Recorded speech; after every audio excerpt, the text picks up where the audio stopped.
서해 바다 특히 백령도 주변에 막대한 양의 천연가스와 석유가 매장돼 있을 것으로 추산되면서 북한 중국 당국 심지어 미국에서도 심상치 않게 움직이고 있습니다. 앞서 2018년 미국은 백령도 북부 서해안만, 북한 난로 소조선만 일대의 석유 개발을 미국 당국이 협력해 개발하기로 했으나 무산됐습니다. 하지만 그보다 최근 더 남쪽인 백령도는 한국형인데 그동안 거리가 너무 멀 뿐 아니라 북한이 안보 위협이 심한 백령도의 지정학 특성상 석유 탐사 장비가 반입되기 힘들었으나 백령도에 공항이 생길 것으로 관측되면서 백령도 주변 광물 자원 탐지 및 전문 인력 투입이 점점 용이해질 것으로 관측되고 있습니다. 이러한 상황 가운데 석유 냄새를 맡은 중국 당국 측에서 한중 양국이 경계를 확정하지 않은 우리 측 수역에 석유 시추금을 불법으로 설치하고 나섰습니다. 국토전략局중국이 한국 바다에 석유 시추공을 꼽자 당장 철거하지 않으면 폭파시키겠다고 엄중 경고가 나와야 한다는 목소리가 높아지고 있습니다. 지난 3주 전 서해 바다에서 한미연합군이 항공모함을 동원한 해상공중훈련을 진행한 이후로 중국 당국이 서해에 우리나라 제2관구의 석유 시추공을 꼽았습니다. 나날이 높아져가는 석유와 천연가스를 채굴하기 위한 시설로서 서해 바다에는 이미 막대한 양의 석유가 나오고 있는 상황입니다. 중국 쪽의 바레맘과 북한 쪽의 서조선만 일대에서는 막대한 양의 석유가 채굴되면서 북한이 속만 깔고 있는 사이에 중국 당국이 모든 석유와 천연가스를 채굴해가며 서해의 알토란 같은 석유와 천연가스가 족족 중국에 의해 빨려나가는 상황입니다. 이러한 상황에서 아직 경기가 미확정된 우리 바다인 제2관 곧 수역 바로 앞에 중국 측에서 이번엔 제대로 석유 시추공을 꽂고 있는 상황입니다. 우리가 여러 차례 항의를 했으나 완전히 무시하고 석유를 채굴해 가겠다는 겁니다. 때문에 일각에서는 즉각 철거하지 않으면 현무미사일을 동원해 폭격을 해야 한다는 목소리가 높아지고 있습니다.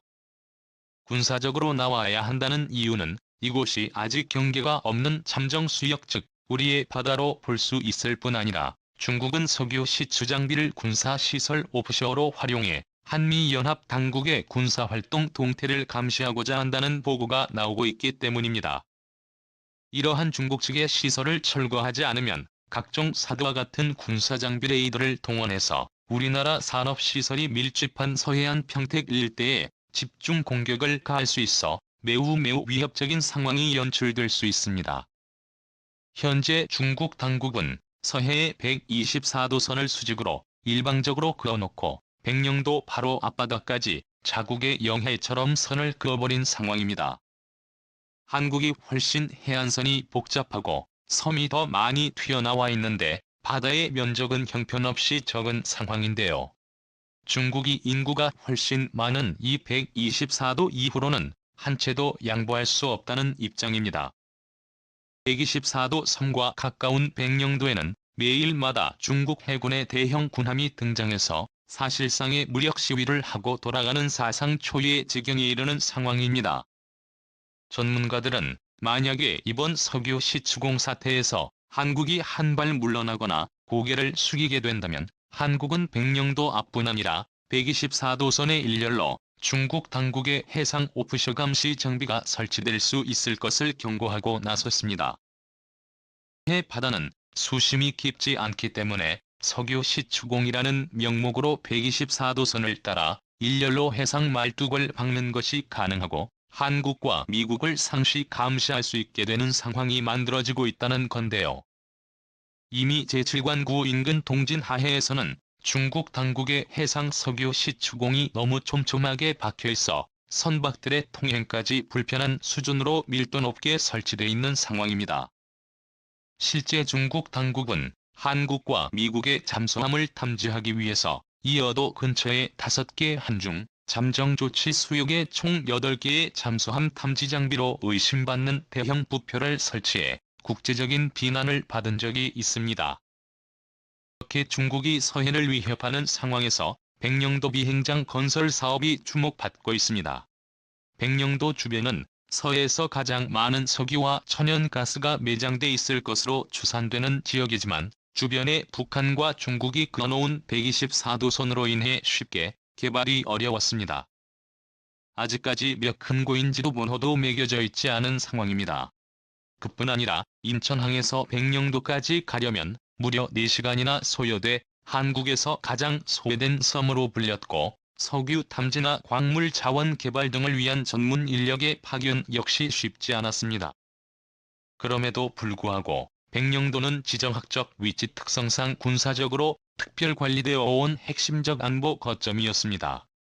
그런데 최근 백령도의 비행장 건설 계획이 탄력을 받으면서 2025년에는 착공을 하여 2017년에 운항이 가능하도록 시도하고 있습니다.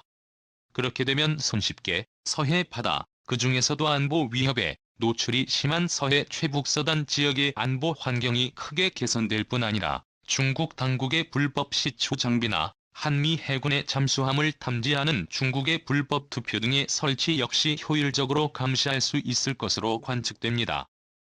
무엇보다 기대되는 점은 백령도 인근 서해안만에 있을 것으로 알려진 어마어마한 양의 천연가스와 석유 자원에 좀 더 쉽게 다가갈 수 있습니다. 그동안 백령도 주변 해역에는 막대한 양의 석유 자원이 있을 것으로 예상돼 북한 쪽 수역에서는 2018년부터는 미국과 북한 당국이 함께 공동 개발을 하기로 추진하였으나 급속한 북미 관계 냉각으로 잠시 중단된 상황입니다. 그러나 백령도는 엄연한 대한민국 관할의 영토이자 주변 수역은 엄연한 한국 관할의 영해로서 석유 자원을 개발하게 될 경우 온전히 한국의 자원이 될 수 있습니다. 특히 남북 접경의 NLL 지역 일대는 서해안만보다 더 많은 양의 천연가스 혹은 석유가 매장돼 있을 것이란 분석이 나오는 지역입니다. 일대에서는 공룡 발자국 화석들이 쉽게 발견될 정도로 지질학적으로 석유와 천연가스가 발견되기 쉬울 뿐 아니라 항공위성 관측 장비로 천연자원 매장 규모를 알 수 있는 구소련의 탐지 장비로도 서해안 일대에 막대한 양의 석유가 매장돼 있다는 보고가 나오고 있는 상황입니다. 이러한 상황에서 갑자기 중국 측에서 아직 한중 간의 경계가 확정되지 않은 우리제의 광고 부근에 석유 시추공을 고보면서 서해안 일대에 엄청난 긴장감이 형성되고 있습니다. 이러한 상황에서 미국 측의 항공모함 전단들이 또다시 한반도 주변으로 집결하고 있습니다.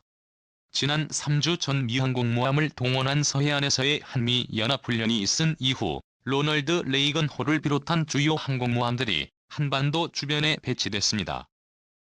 자칫 중국이 서해안에서 한국을 위협할 경우 그대로 한미 상호방위 조약에 따라서 미국이 직접 중국군을 타격하기 위한 것입니다.